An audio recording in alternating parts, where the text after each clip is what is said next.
Morning, everybody.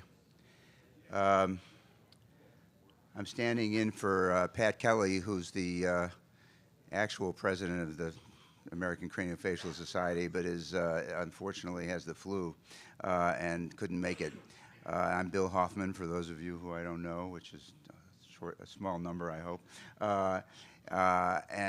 Thanks for coming this morning. It's my pleasure to introduce Dr. Irene Mathijssen from Rotterdam, who's currently the secretary of the International Craniofacial Society. She trained with Eric Arnault, and she's the director of the Craniofacial Center, and I think the chief of plastic surgery in Rotterdam. She's very involved, and I think the director of the craniofacial portion of this European Reference Network, which is a collaborative effort of multiple institutions across Europe to share data and improve outcomes. And I think with that, I'll introduce Dr. Mathijssen. Thanks for coming.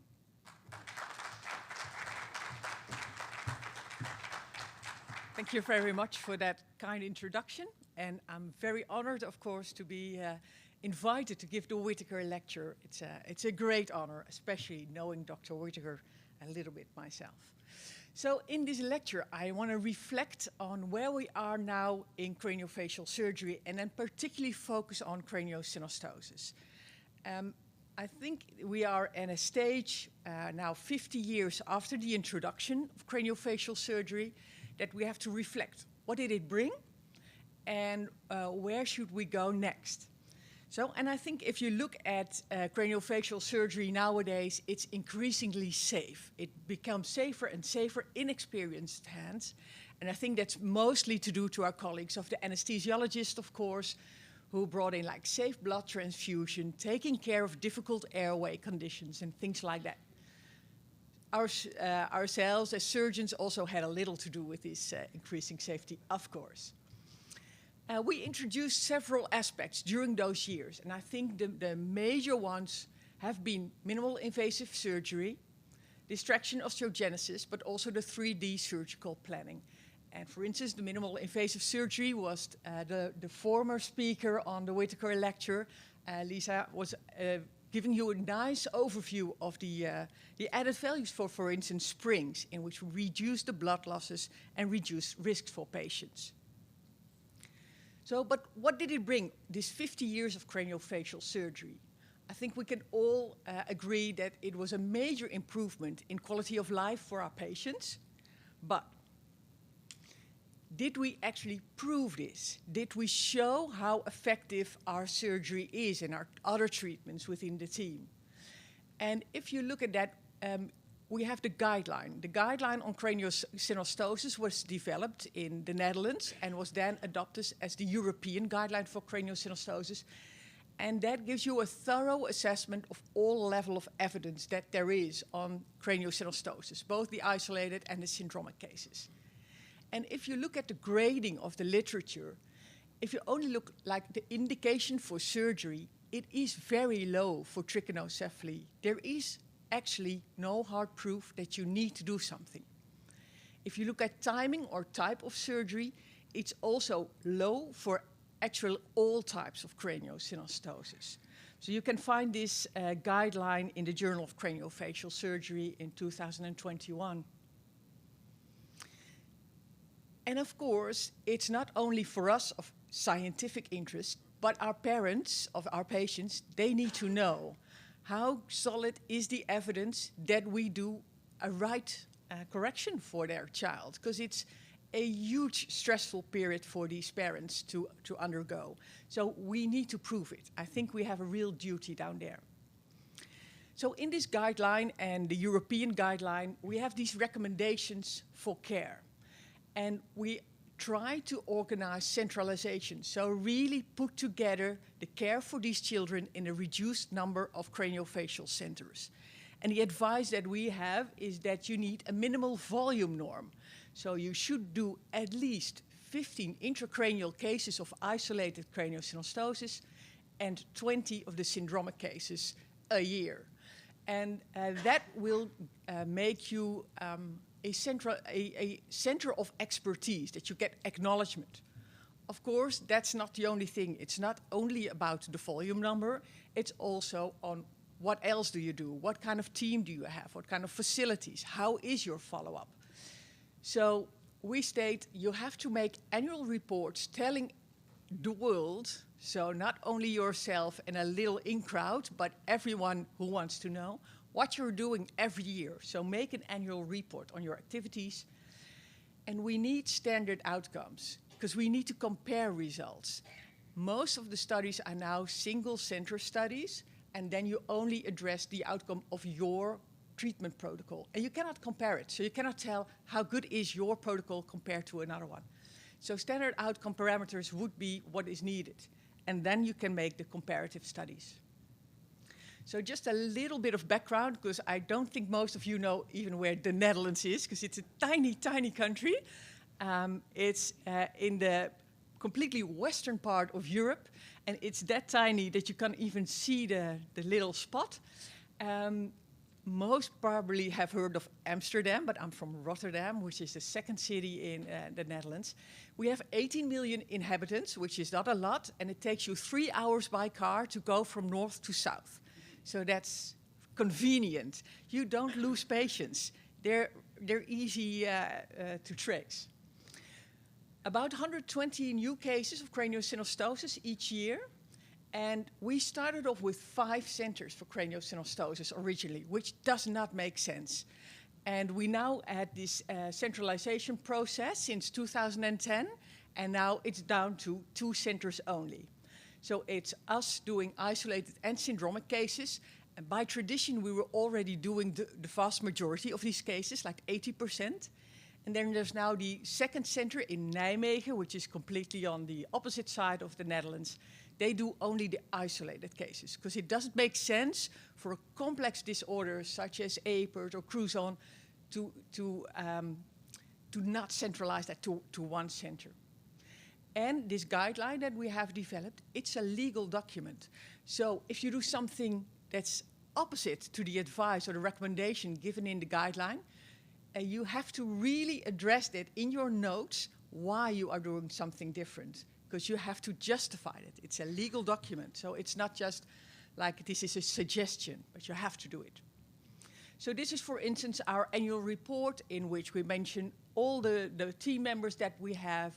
We outline all the intracranial and extracranial operations, the diagnosis, but also all the complications that we encounter and the consequences of those. And we list all research projects that are ongoing, publications we did, lectures or other teaching activities. So this lecture will be in our next year's report. Of course, it's nice to have this organized in that tiny country in the Netherlands, but you want to expand that. You want to take this to the European level. And alongside that we were working on this guideline, the European Committee had a new goal. They said all patients with a rare or complex disorder, no matter what kind of disorder within Europe, should have access to a center of expertise. So that means they should know where it is and how to get there, and they should be funded for this. So if your country does not provide it, then it's funded by your government to go to another country. So that was a really high set goal, of course, from Europe.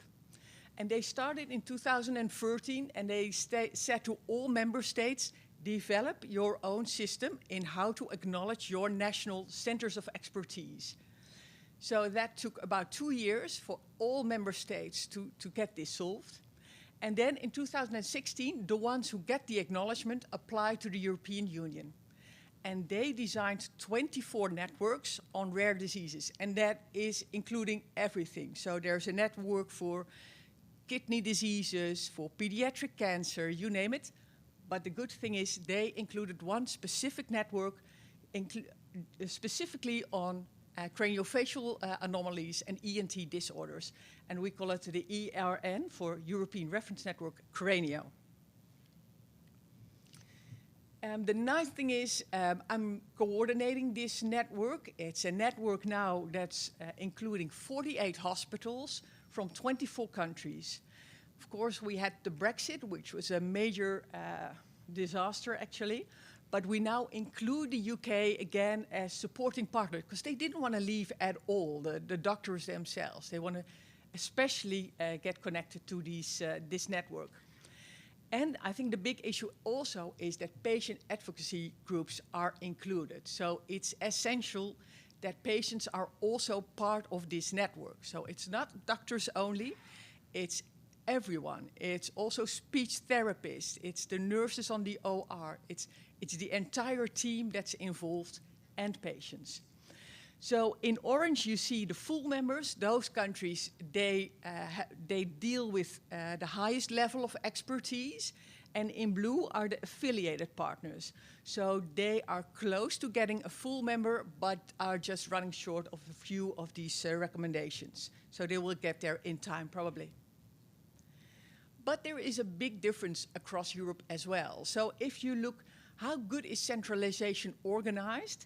That's the first list on the left side. So for instance, the UK, Denmark, and France, they're really strictly organized. So they have pointed out centers. That's where you can go for care for craniosynostosis. That's where the funding is all arranged. And that's not arranged for other centers. So you are allowed to go to another center, but that's not funded by the government. Then there is a list of countries like a bit in between. They have experienced centers, but it's also done outside of these centers. And then there's countries that have not dealt with this at all. For instance, they don't have any center of expertise, but they want to connect to this system to refer patients. So there's a lot of work to be done there. As I said, we deal with all craniofacial disorders, even including cleft lip and palate, although it's not rare, but it's a complex disorder, ENT disorders. But for today, I'll only focus on the craniosynostosis. So it's divided in these 3 work streams. And for the craniofacial work stream, Eric Arnaud and Daniel Nowinski from Sweden are leading. This is a list of all activities that we do within this network. So we have really nice exchange programs. And again, that's for all team members and for patient representatives. We develop guidelines. So besides craniosynostosis, we have now a guideline on CFM, Robin, cleft lip and palate. And we make patient versions out of all so that they can actually understand it if you're not into all the doctor language. And we make translations. So we don't assume every patient in Europe to speak English, because that's not the case. So if you need it in Spanish or whatever language, we'll provide that. And we're now working on a guideline for Treacher Collins. We make these animations on all surgical procedures, so a nice short animation that is really addressing it for a young child or the parent to explain what the procedure is about. We have educational sessions, webinars, and a registry. And I think that registry is particularly of interest. So a European registry for all these included diseases. And within the group, we have a consensus meeting to define outcomes. And we agree on what should be the outcome measurement that we do, at what age should we do it, and how. And only by doing it that strictly, you can start comparing. The nice thing is, of course, you have funding from the EU, so this is stable. There's a lot of registries that someone undertakes, and then funding stops, and no one is investing in it anymore, and then all data are lost. And this is nice. The European Committee is really ensuring the stability of this. So I want to give you 3 examples of what we have achieved so far. And of course, this is work in progress. And we've just started in 2017. So I think now the time is coming that you can really develop all the outcomes and make really nice papers out of this. So 3 examples, one on sagittal synostosis, one on metopic synostosis, and one on airway management in mid-phase advancement. So the first one, sagittal synostosis, of course, it makes sense. It's the biggest group. We decided this is the data set that we will collect. There's some slack, so one prefers to do it at 3, the other wants to see the children at 4. That's all okay. You don't have to adapt your local protocol. That's fine. There is some slack. But this is what we really want to measure. And for instance, to start simple, we started with photo scoring, because we all do photo scoring, and we all say, yeah, it's a good method. So the inter-rater compliance was good, and we were quite content with this photo score. So there was this consensus meeting. These are the aspects that we will do. And then we had little meetings, just Zoom meetings, that all the surgeons from all the countries joined in.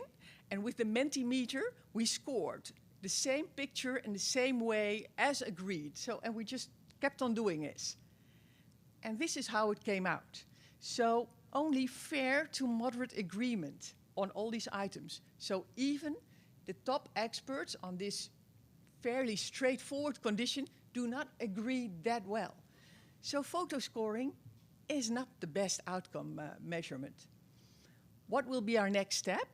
We will now correlate these to the centers who have the 3D sets of these patients as well. So you can really see how reliable is each of these photo score outcomes. Because we want to include some sort of 2D photo assessment, because not every country will have a 3D photo set available and persons to analyze that. But we'll work on that. We now have a very active 3D working group, and they will try to create a platform where everyone who has the option to do 3D photo analysis can do the same type of analysis in the same way and make these comparative studies. So I think that's a really nice way forward for craniosynostosis. Then my other favorite topic, should we treat trichinocephaly or not? As I said, very low evidence that you need to. We know that there's a big discrepancy. It runs from just a metopic ridge that I think none of us would consider for surgery, into mild, into moderate, into more severe trichinocephaly. And that all depends on the timing when the metopic suture closes. So usually the 3 main reasons for surgery in craniosynostosis: raised intracranial pressure, neurocognition, or an abnormal forehead shape. So increased intracranial pressure in metopic synostosis, it's quite rare. So if you look at papilla edema at age 1, without having surgery done yet, it's less than 2%. And it's even questionable if it's truly raised pressure, because you can also have papilledema, like a pseudo papilledema, because of ophthalmic anomalies. Also, after surgery, very low percentage with papilledema or a declining head growth. And in our series, 0 abnormal OCT scans in these children. So risk of intracranial pressure rise is low. And I'll come back to the decline in head growth, because there's something interesting going on.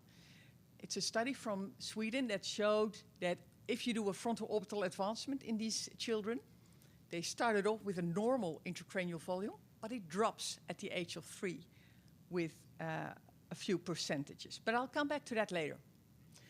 Neurocognition.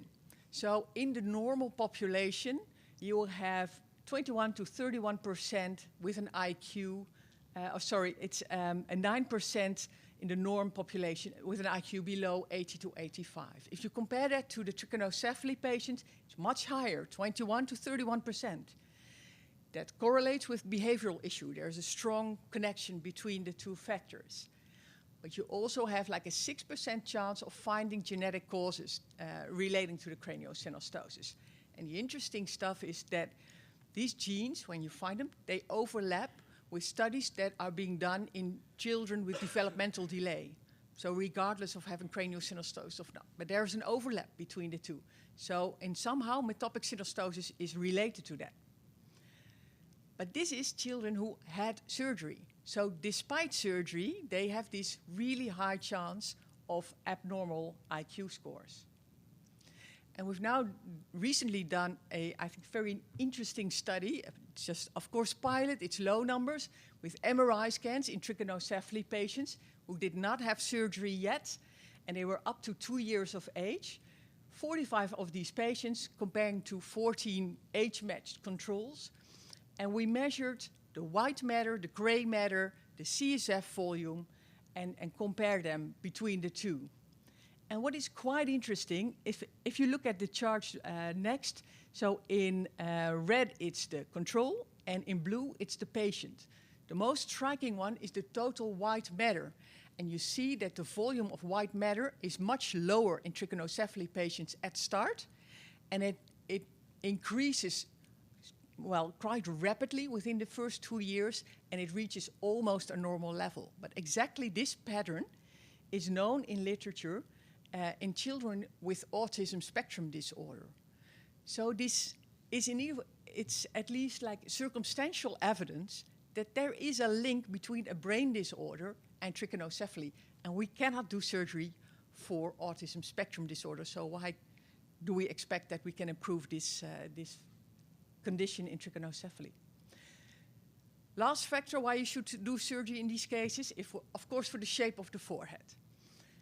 We know that self-correction does occur. We all know of unoperated adults with scaphocephaly who are still truly scaphocephalic, but the number of adults unoperated trichinocephalies with still a trichinocephalic forehead shape, hard to find. Once in a while you see one. And so that's obviously self-correction. There is some correction that occurs. We have no evidence in literature at all that surgery does better. All results that are in there are usually 1 year post-op. And then everyone is saying, my technique is great. Of course, it is great after 1 year, but that actually doesn't matter. In a growing child, you need to know how good is it in the long run. And there is no difference for minimal invasive or open. But if you look in the long run, they're 5, 6 years of age, then all of a sudden you see these retrusions of the forehead reoccurring. Some bad, some not so bad. There's a disparity, and probably it's the phenotype pre-op that decides that. If it's more severe, it's more likely to reoccur. So this is why we changed our protocol in Rotterdam in 2017, and we now discuss with these parents, maybe this is for aesthetics only. We cannot say you need to have this surgery. And if they come in early, we offer now a strip and helmet if people still want surgery, because some parents are really strong, like, I have to do something for my child. Maybe he will be bullied when he's later older. And so I think that is also genuine, that parents sometimes are so worried that we offer them, although we are not convinced that we're doing a right job, but that's what I actually tell them. And only go for the FOA if they're older than 6 months of age. Of course, there's a lot of bias in this, so the severity of the phenotype will make it more likely that parents opt for surgery. The type of coping of parents will decide what they will do. So we need to make a better prediction model in the end. But this is the follow-up that we do, and I'll show you just some preliminary results. So, for instance, these 2 children, seen at 4 years of age, you see that it lessens the severity. It's improved. There's no surgery done. We see about 40 patients with mild to severe phenotypes a year. And now, starting in 2017, none of those ever developed sign of raised intracranial pressure. Normal OCTs, normal fundoscopy, normal head growth. So it's safe to do this, because some people worried, like, oh my God, what are you doing? Not doing surgery on these children. Isn't that tricky? I think it's not. And this is the first results that we did with our 3D analysis. So just to get a grip, this is 15 children aged between 4 to 5 who were not having surgery. They had trichinocephaly. On the right top, you see 3D photos. That's a group of normal children, 5 years of age. It's a group of 45 children. And we made 2 templates. So one of the normals and one of the not treated trichinocephalies. And then below right, you see the difference. So what is the difference? Of course, they're still narrow, a bit more narrow on the sides, and a little bit of ridging, but that's not the strongest. It's the narrowness that you can still see. We did exactly the same for the frontal orbital advancement group. Same age, so they're all between 4 and 5. Also 15 composed a mean shape out of that group compared to the normal template. And what you now see is there is a vast retrusion of the entire forehead. So with our FOA, we retrude the forehead. And in my opinion, this could be an effect of the sacrifice of the coronal sutures that we do with an FOA. So you take away the frontal growth of the forehead. So I think sacrificing coronal sutures, and these surgeries are done around the age of 1, is not without risks. And this probably explains why the group from Sweden saw that there is a drop in intracranial volume, because you reduce growth by this surgery. And I think the nicest comparison, of course, is if you compare the ones who have not been treated with trichinocephaly and the one with an FOA. And if we take the FOA as the standard, the only difference that you see at age 4 to 5 is a little ridging in the center. That's the only difference at this age, and growth is still ongoing. So does this perhaps justify a strip craniectomy? Because, of course, then you take away this only remaining anomaly, or wait and see. So we'll do follow-ups on this on later age and see this might even just disappear as well. And then there is no need at all for surgery. And FOAs have downsides. So I think that if you look at the pictures below, it's not in all cases, but every year we have one patient who had an FOA and is now 17 or 18 years of age and is asking us, can you do something for the retrusions? And it really looks like a surgical induced retrusion. If you compare this to parents who have not had surgery and a trichinocephaly, it's more evenly. We can recognize it at, this is a small and narrow forehead, but it doesn't stand out in the crowd. This does. So I'm more reluctant to do FOAs on these children. And I do now the strip and helmet, but I'm not convinced that it does any good. So to treat or not to treat trichinocephaly, I don't think you should do it for raised ICP. They have a huge number of refraction errors, cognitive and behavior disorders despite all this surgery. Aesthetics is probably not better with surgery.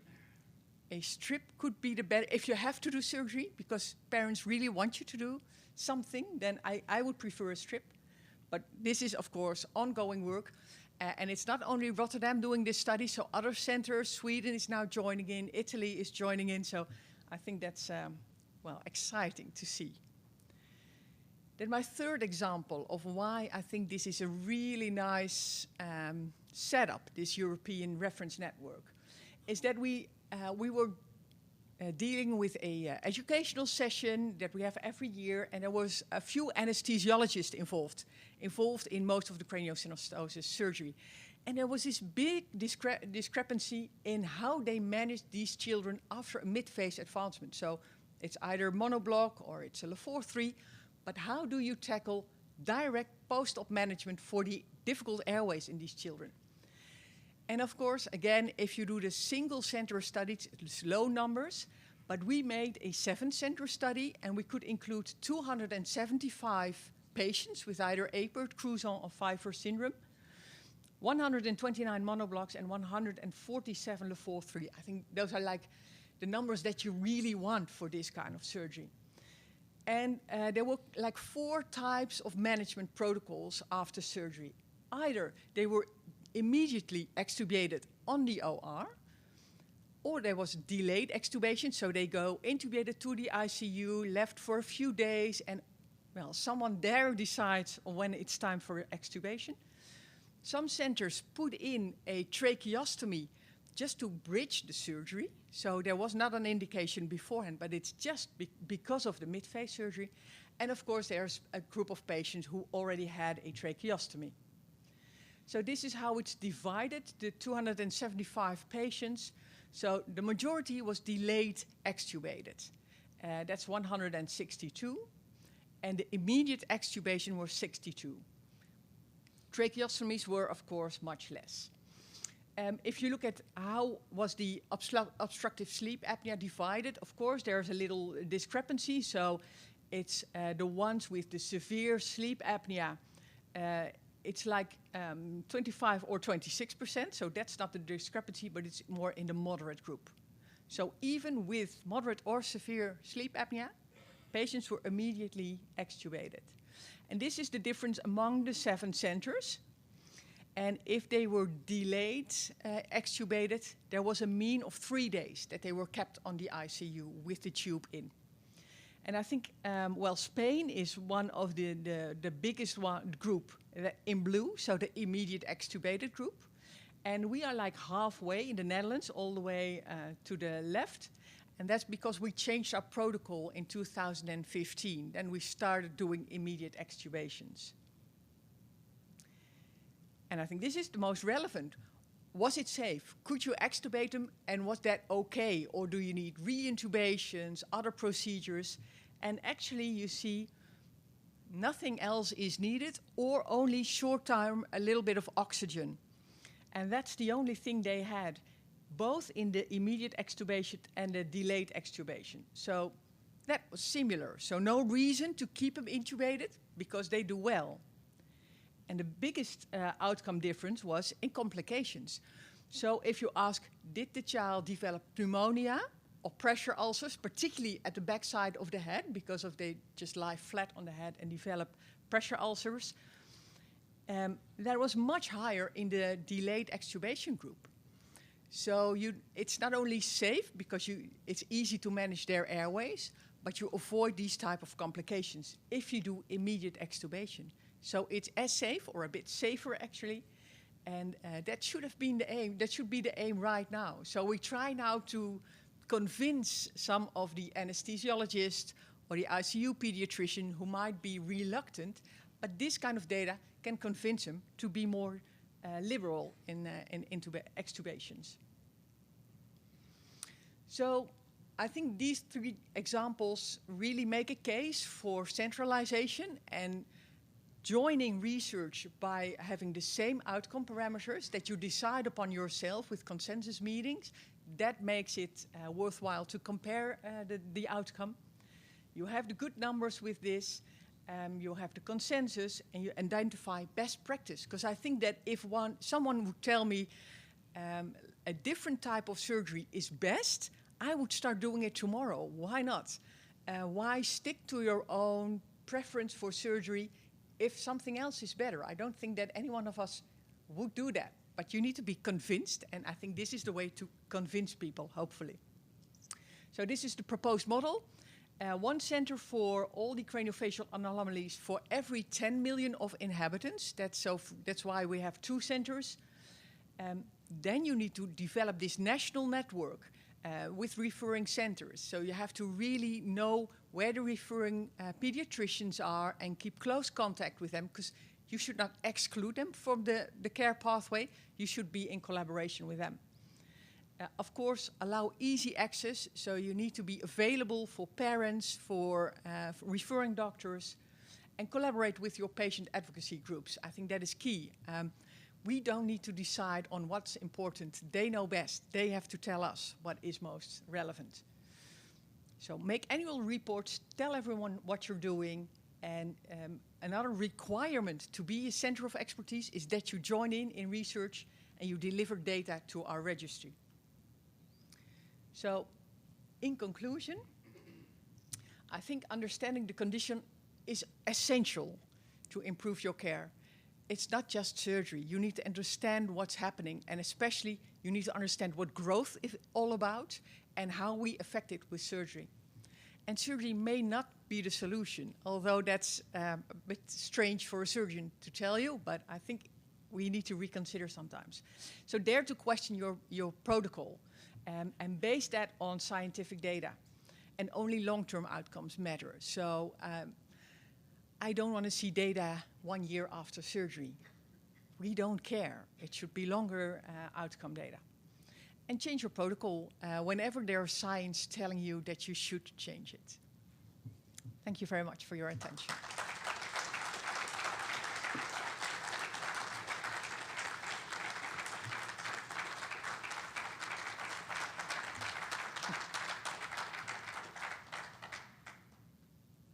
time for questions, perhaps? Yeah? Irene, thank you. One may wonder if you ever sleep when one has so much work to accomplish, and I've considered you a mentor for so long. Thank you for sharing this with us today. I'm sure Linton would love to have been here. One question I have about the European network is what sort of system of carrots and sticks have been set up for the group, for the members of the Yeah. group? Yeah, that's a good... Yeah. Yeah, that's a good question, because some people like to be part of a network because you're an expert center. That's nice. Huh? You have the label, you get a logo and a stamp. You are part of the European Reference Network. I think another carrot is that there's a lot of funding available within the European Community, and you can only apply for this research money if you're part of a network. And that's through the EU? Yes, that's EU-based research. We get, I think, a good sum of money. So every year we get now 800,000 euros for every year per network to support this. So, and that's slowly increasing the amount. And that's, I think that makes a difference. So we can reward people. If you enter your data, you'll get a little sum of money so you can hire someone to really deliver this data. So that is nice. I think they all now are eager when they see like these studies coming up, like, I want to be part of that. That's another carrot. There is the obligation. You have to deliver data every year. Otherwise, you can be kicked out of the network. So lots of carrots, I think, to make this really interesting. But it's also like that you provide all the patients' information material in their own language, which is a huge difference, because all these English guidelines, nice for us, but not for the patients. So there's a lot to be gained out of the network. And we have a website, because it's not strict that only members can take part of this or can only benefit from it. So all the guidelines, all the animations, the webinars, we put them on the website to expose it to as much audience that is interested.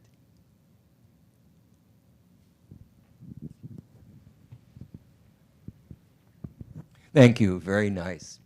In your mid-face advancement group, do you experience hypernasality following the procedure? And if so, do you offer follow-up velopharyngeal construction? Then I'm talking about the Rotterdam team, because that's not something that we explored so far in the network. But yes, we offer them pre-op and post-op and a consultation with our speech therapist. And the number of hypernasality is low. It's particularly, we had it in some APERs with cleft palates that were a little bit worse after surgery, but usually they improve with therapy. So there's no re-surgery that we had to do, like pharyngoplasties or anything to improve their speech. And I would be also hesitant to do pharyngoplasties in these children, as they have a high chance of sleep apnea. Okay, yeah, thank you. Yeah.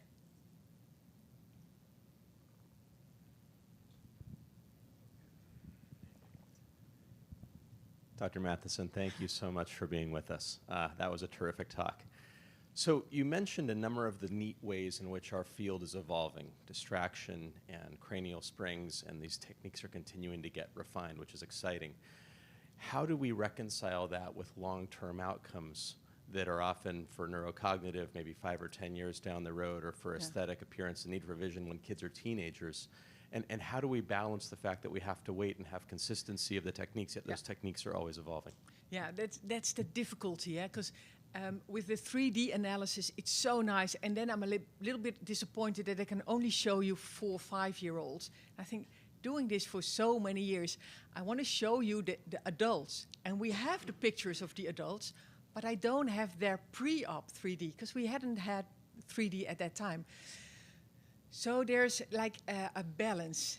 This is the difficulty with dealing with a rare disease that you can actually only assess at 18 years, at skeletal maturity. So you have to find the balance. So with new techniques, but also with new modalities as 3D, you know that it will take you a few years. On the other side, I don't believe that little changes to surgery make that much of a difference. It's the big differences, like the total fold reconstruction, destroying all the open sutures compared to minimal invasive, where you leave them intact as you can. I think that's where the big discrepancy is. And yeah, it's unfortunate that the 3D analysis, which is much more superior than all the 2D analysis that we did, because we didn't have anything else. It's a shame, but we'll get there. Yeah. Exactly, yeah. And that's always my point in all the studies that we do. It's just our protocol. I don't know how good the other protocols are, and so that's the advantage. And that's actually part of my question. So do you collect specific technical data from the organizations, the programs within the organization? How are they doing their frontal orbital advancements when they're doing? What is the spring force that they're using? And if so, you are sitting on a gold mine that you're going to be able to answer some of these really critical questions in our field that we're not able to do that well yet. Yeah. Yeah, no, that's true. That's what we put into the registry. We work with like levels. So we want that everyone takes part. So you can do a level 1, that's just a mandatory data that you have to supply always. And everyone who's a bit more organized goes to level 2 and enters all these details as well. And for craniosynostosis, most do level 2. But for instance, for cleft lip and palate, which is also in the registry, there's a big discrepancy on what is available in management staff to deliver all these data. The numbers are way bigger. So, but we try to convince them, sending them a bit more money to get the level 2 data, because that is what you actually want. Yes.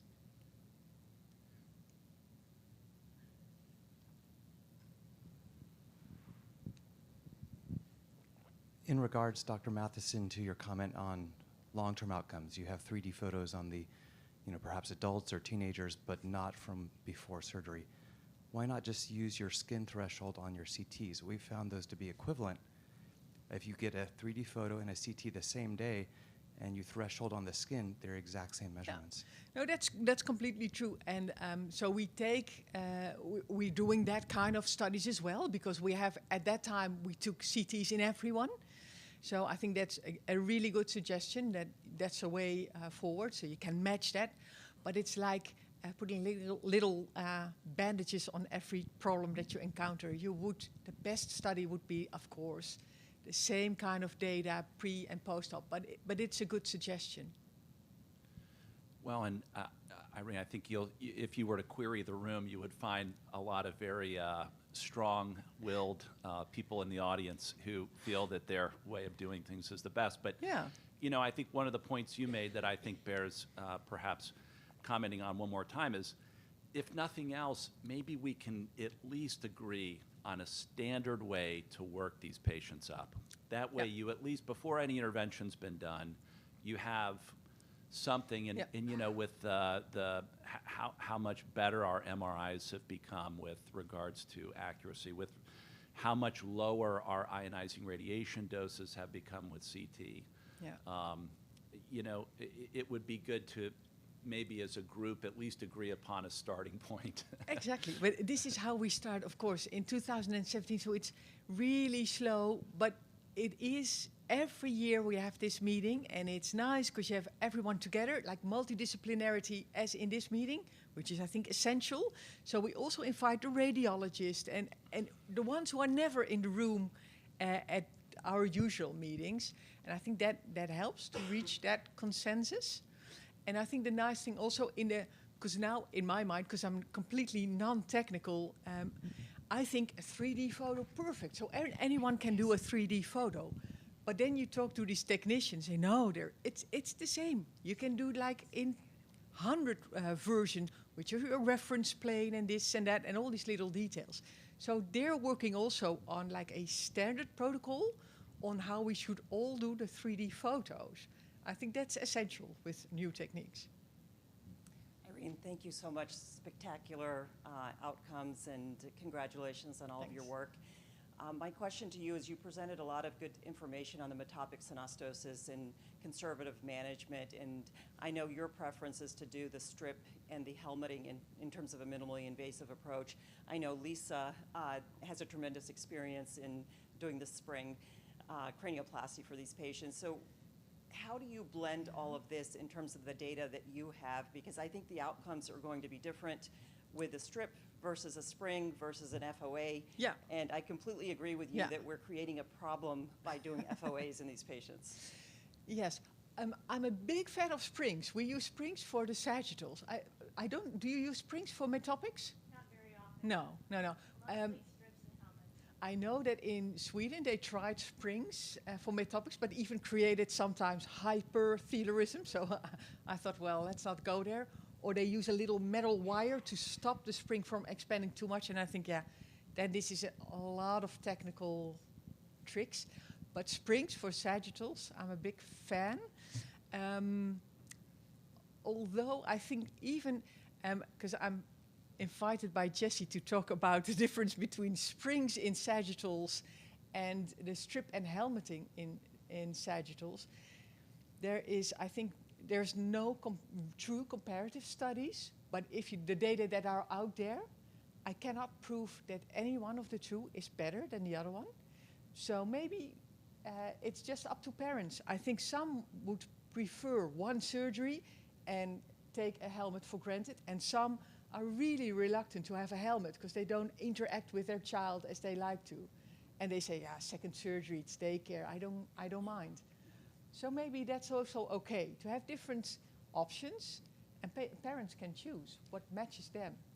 Do you have any centers in your network that are doing springs for metopic? No, so Sweden did a few and stopped doing it. Okay. Yeah, they said the benefit is too low. Okay. Yeah. And then just as a follow-up for your strips, are you seeing at 5 to 7 years of age any deficiency in the central region where the strip was removed, or are you seeing a more smooth contour? It is, that's why even if you ask my personal opinion, I think a strip for a trichinocephaly makes sense. You remove the prominence and that. It's closed whenever you see him, like 4 weeks later. You already feel that there's bone. You don't feel the gap, or a tiny bit of gap, but it's almost closed as well. So I think the helmet doesn't do anything. I think that, but first I have to prove this. I cannot make studies all the way, but I think the helmet is not doing anything in trichinocephaly. It cannot pull this outward, so it can only press a little bit on your biparietal widening, which is not a big issue. I think the big issue is you leave your coronals intact, and that will allow growth, and that minimalizes the depression. Dankjewel, Irene. Thanks for your talk. And I think many times we see that Europe is ahead of the United States, and I think this is a great example for all of us to learn about this network. And I think to echo Jesse's point, I think what we need in this field is really a staging system. As we know, it's not comparing apples to apples in many centers. And I think we have to move as a field way beyond syndromic and non-syndromic to really stage these kids for all the clinically relevant data that we think is relevant. We talked about head shape, MRI, DTI, fMRI, all these sort of things, getting them pre-op. And I was curious, genomics is going to play a huge role in this, I'm assuming, because you can kind of then predict based on what those kids' genomic profile is. Is the European network using genomics for all these different centers? Just a question. Not truly genomics. Of course, we try to collect as many data on genetic background as we can. And within the network, we have an interest group on geneticists. But that's also a big change in Europe, that some centers are allowed to do anything. They do exome-based sequencing, and other centers are not even allowed to do the basic stuff. So Eastern Europe has a funding issue as well. So they have less funds for their healthcare system. But I think that is also nice in this network, that you don't lower the bar. You don't say, oh, well, then we recommend not doing genetics. No, we say you must do genetics. And we get like member states from the eastern part saying, we don't want these guidelines because you're forcing us to pay for this. Yeah, that's what we actually do, because they have to move on as well. So I hope in the near future there will be more data, but I think it's a smaller study than what you're aiming at, but I think that is as of relevant. What I once in a while encounter is that when patients are counseled by a geneticist, especially when it's a cruson or fiver with an FGFR2 mutation, that the geneticist, if it's not involved in a big center, they just pick up PubMed and they check for this mutation, and usually it's old publications from the very start, and those were mainly the severe cases. So they often counsel parents telling this mutation in the FGFR2 is linked to a very poor mental outcome, and your child will have a trach, and like a disaster story. And then I come in and tell these parents, but I have 5 parents of patients with exactly that mutation that do quite well. So there's a range of phenotype. And I think decisions are sometimes being made on prenatal counseling based on all data in PubMed. So there's now a need, which we will do in the network, to see what is the range of severity, clinically relevant severity, linked to individual mutations in the FGFR2 gene.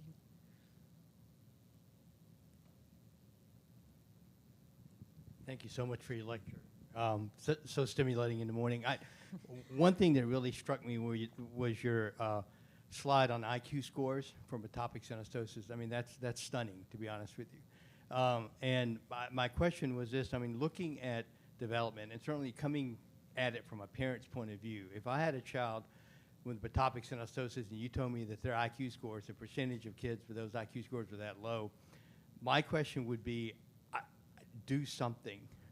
And Yeah. when you look at this, you know, I go back to either it's a developmental issue and there's truly nothing we can do, because, you know, Dr. Cap Simon has looked at this in single sutures post-surgery as well, and there's decreased scores.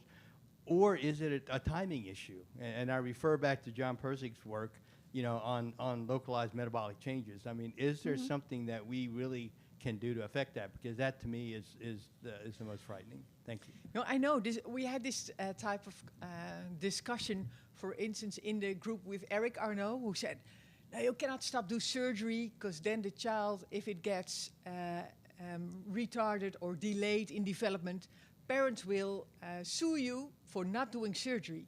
But then I said, but Eric, already your patients having had surgery have a 2-fold increased risk of developmental delay. They can sue you today. Maybe it's because of your surgery. So that's debatable. It's on which side of the bench you are. So I think that's why exactly why we're doing these MRI studies. And I think it's striking that we see exactly this pattern of white matter development that matches the MRI patterns in children with autism spectrum without craniosynostosis. So I really feel like trichinocephaly is like a different type of craniosynostosis. This suture just doesn't add a lot to cranial growth. But it might be a sign that there's an early brain intrinsic anomaly. But I have to prove it, I know. Well, we can't wait to hear your data. I think among our patients, and I think a lot of people in this room might agree, there is a bias among parents, or an implicit need to want to intervene, to do something. Yeah. How in your discussions with parents about not doing surgery, and I know that you're still doing some surgeries. Sure. How have you found that conversation going when you're counseling patients and parents about not doing something? And specifically, it's not a problem for you because you've consolidated care so well that in the United States, when we have programs that are, you know, multiple different programs in the same city, for example, and if you are offering non-intervention for these patients, the parents might just go next door and get surgery because now that doctor really wants to help my patient, my kid, by doing something. Ooh, this person really knows what they're doing, you know. I know. It's much easier to convince a parent of doing surgery, then do not do surgery. I completely agree.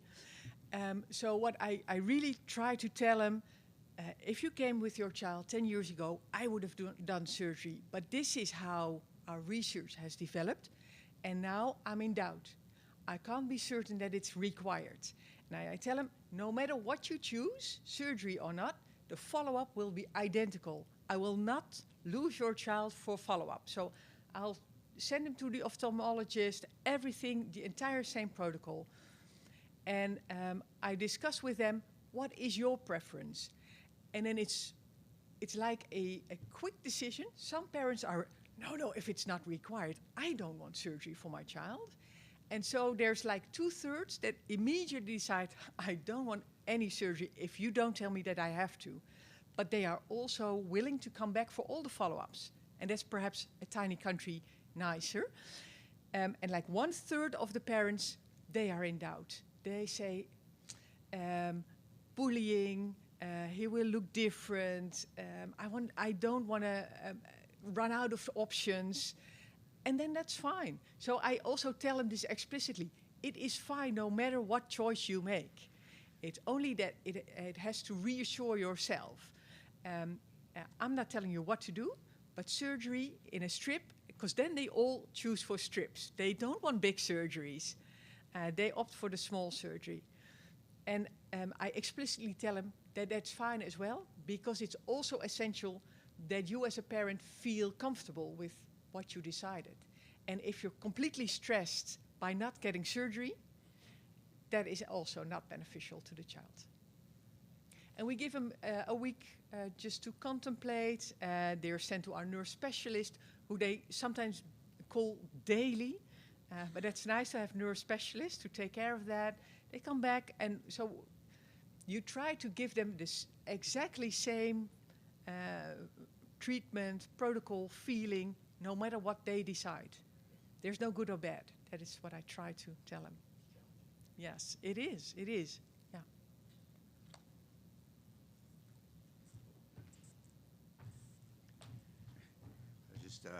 This is a fantastic lecture and discussion.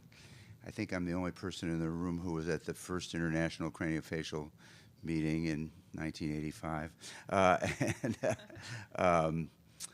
And honestly, the discussions have been the same for many, many years. But this is the way that these questions are going to get answered, is with collaborative data. And it's really something that we should look at ourselves and try to model that in the United States, because we have a lot of centers doing a lot of stuff, and I think combining data is going to be the answer in the long run to these questions. This was a fantastic lecture. Thank you very much. We have a little plaque for you to add. So you must have a huge collection. Oh, nice. Thank you so Thanks much. so much.